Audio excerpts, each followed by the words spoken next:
Greetings and welcome back to Homebrew. Today we have planned to go over the recap for the Session 7 of Call of the Hunger, as well as prepare for Session 8. Now, when we last met and joined our companions, they had finally gotten to the Bracken Bastion. Some things that happened that were pretty cool, as far as the DM goes, is that we got the characters engaged with the NPCs. And I know that we had a couple people kind of just to fill out the ranks of the Bracken Bastion, but I think Brad Baxter was a pretty good hit. I think that the players are going to love to hate him, and the characters are going to love him in a weird way, or love to hate him too. And so I think that worked out pretty well. I wanted the bear, kind of the fact that they were cooking a bear and stuff like that, to come off a little bit more cynical than it did, just with like the whole hunger aspect. But I think that that's okay. That was a little bit downplayed. I think that the introduction to Rothradine worked out pretty well. I was kind of worried that the characters were going to not end up learning anything about the shadow government with Wallaby going off to talk to Jackold, especially since a lot of time had lapsed since the characters decided to go off and investigate. It was really nice, though, that Emery decided that she wanted to follow the Archek side hook to go and meet this Jackold character, and it allowed us to pull Jackold into the front of the light and start giving a little bit more information, or at least alluding to there being something going on in the background. And I think that the players picked up on that, which was really cool and fun for me. I didn't really know whether or not Ilya was going to pounce on the opportunity to discover more about a sword, and just us improving kind of what that would mean. I think that really struck a note with our player Dustin, and the fact that the sword and the decisions of how he chooses to use it mean more than just what his life is devoted to, but also what his father's was. And I was really happy with that. A couple of clear mistakes that we had is that I totally dropped the ball on introducing Xi's little side quest of going to save her hubby Hanubo, which is okay, because I think you guys saw in the middle of the session we circled back near the end and recovered that, and so that worked out okay. But it took me a little bit of a moment just in game to be like, hold on, what happened? All right, let's work this in. I want to make sure that you guys have this information. You can kind of tell at that point, anyways, the players were kind of at the brim of how many side quests that they could handle, anyways. But I made some content and I wanted to use it, so I thought there's still enough there to be able to push it on the players. Which brings me to another point: is that now that we have all of these side quests in play, really we're going to just listen to our players, hear what they want, and be able to facilitate where they want to go now that they have all of these options, right? And so that brings us to being a kind of an interesting place for preparing for the next session, where we got to ask the players, hey, what do you want to do next? Now let's do it, right? So then the idea would be is that next session we would do what the players wanted, and then we would ask, where do you guys want to go from here? And then we would prepare for that. Then session 9, we would do what the players wanted. And at the end of that, say, hey, where do you guys want to go from here? And just follow the players. And that will be a really easy way to DM. We're not quite there yet. This next session, there's really... they were kind of going to be doing this Ocean's 11 thing, right? Where they're trying to plan and plot how they're going to take out Falchion, who's essentially the Predator, right? So our next session is, I already warned the players, is going to be kind of short. And it's basically just going to be them Ocean's 11ing their plan together in order to be able to come to the table and have a really nice structured encounter for the session after this. And so we don't have to plan too much, since the planning portion is going to be done with the players, right? But it would be a mistake in thinking that you don't have to plan at all. So what you do have to plan is you have to be prepared for what kind of questions the characters are going to be asking the NPCs. And that is all I really made for the next session. Is I built up a couple of key things that I want to remember that the players might ask me and throw me off, or some key components that the players really should be asking about.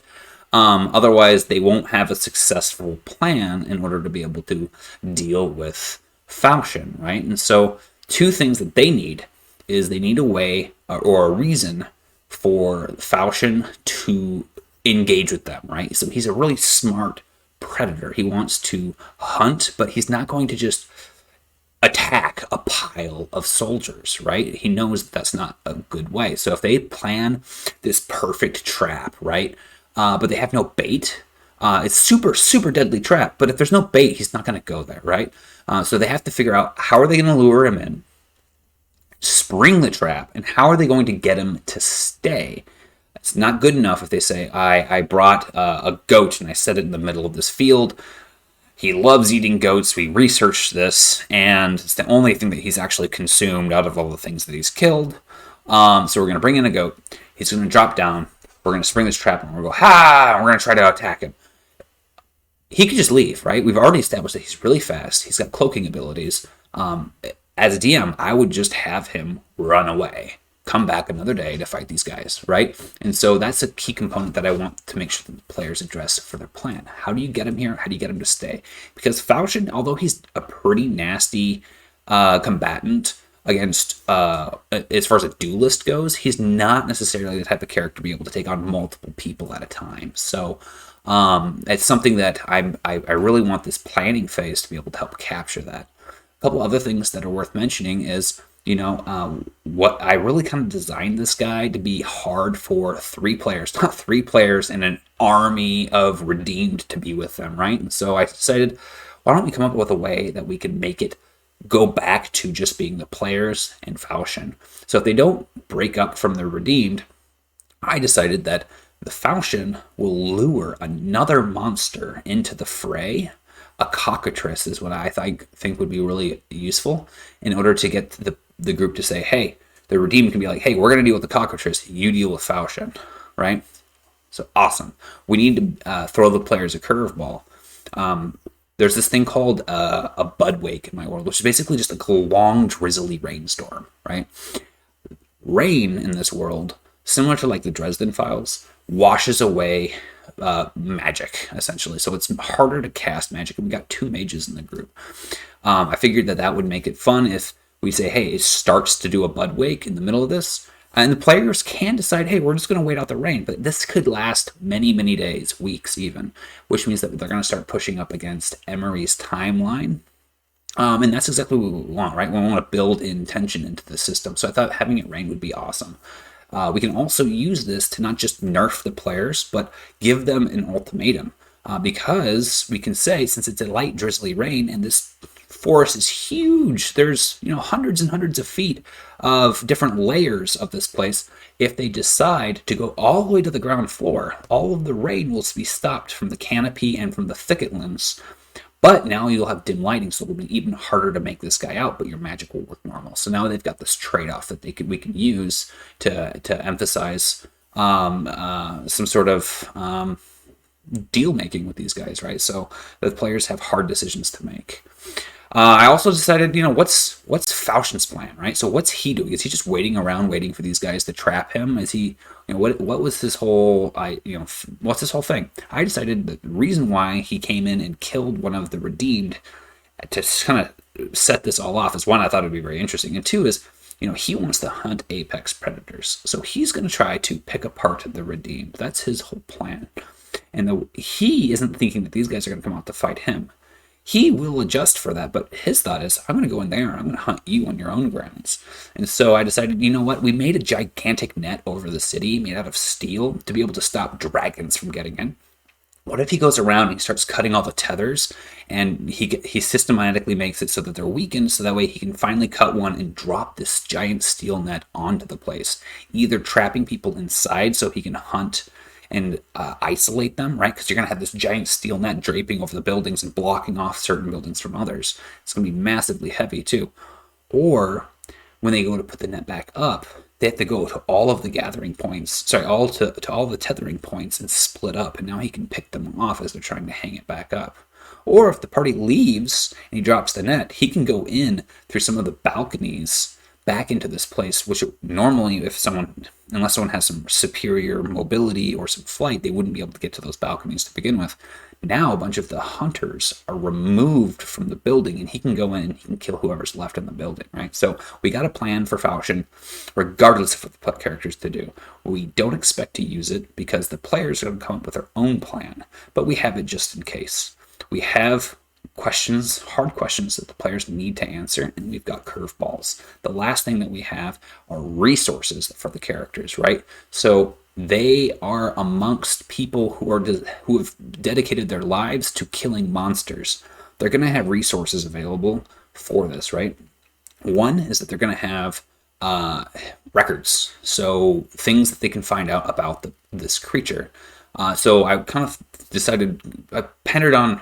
I debated on what kind of magic this creature would be using. I decided that he is a Sisimido, or basically a avatar for the huntsman, right? So he's a someone imbued with the power of the hunter in order to kill things. It also means that his magic comes from sorcery, basically meaning it's innate. He doesn't have to like think about how to cast magic or anything like that, which also means that he's immune from some of this rain stuff.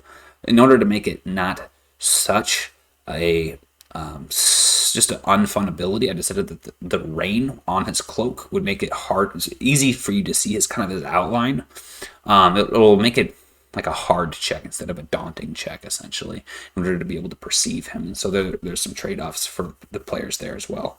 I also decided that the players could get potions from these guys, but not just any potions, right? They can get common or uncommon potions at 1 each for free, but if they want super fancy potions to go after this guy, the redeemed can make those too. However, it's going to require that the characters go out and sacrifice time and exposure and a potential chance that Falchion ambushes them for them to go out and collect specific resources to make these really nice potions. And then we still have Hanubo, right? We can say, hey, you know what? You could promise to G that you could go out and save Hanubo. He might not make it if you don't, but there's a benefit if you do go out and get him. You have more people at your disposal to be able to fight Falchion. So now we got all these different plans in the play. The last thing that we really need to think about is what Brad Baxter's going to do about his fallen comrade, right? Is he going to declare a vendetta on the players? Not on the players. Declare a vendetta on Falchion and not want to group up with the players and get greedy about the kill? That would fall in line with the hunger. Maybe he gets a little bit weird when he's out there about it. But I think I'm just going to leave that to improv, because I kind of want to develop that character on the fly. So that is about it. Everything that we need in order to make sure that our friends have a really fun time getting this Ocean's 11 heist sort of thing puzzled out, and then we'll plan for next time. And that is about it.